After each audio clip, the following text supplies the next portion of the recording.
कौन से स्कूल में पढ़ते हो आप? हम गुलशन ज़हरा प्री प्राइमरी स्कूल में पढ़ते हैं।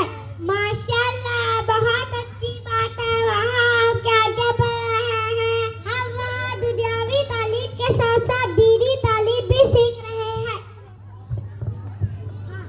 हाँ, हम स्कूल में इंग्लिश, मैथ्स, ईवीएस के साथ साथ कलमे कलीमात हदीसें सुन्नतें सीख रहे हैं।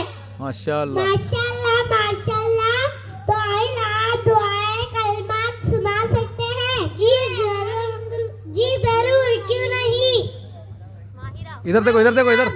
चौथा कलमा तो सुनाए। चौथा कलमा तौहीद माने अकेला, ला इलाहा इल्लल्लाहु वहदहु ला शरीका लहु लहुल मुल्कु व लहुल हम्दु युही व युमीतु व हुवा हय्युन ला यमूतु अबदन अबदा ज़ुल जलाली वल इकराम बियदिहिल खैर व हुवा अला कुल्लि शैइन कदीर।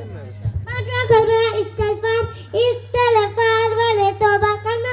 अस्तग़फिरुल्लाह रब्बी मिन कुल्लि ज़ंबि अज़नबतुहु अमदन औ ख़तअन सिर्रन औ अलानियतन व अतूबु इलैहि मिनज़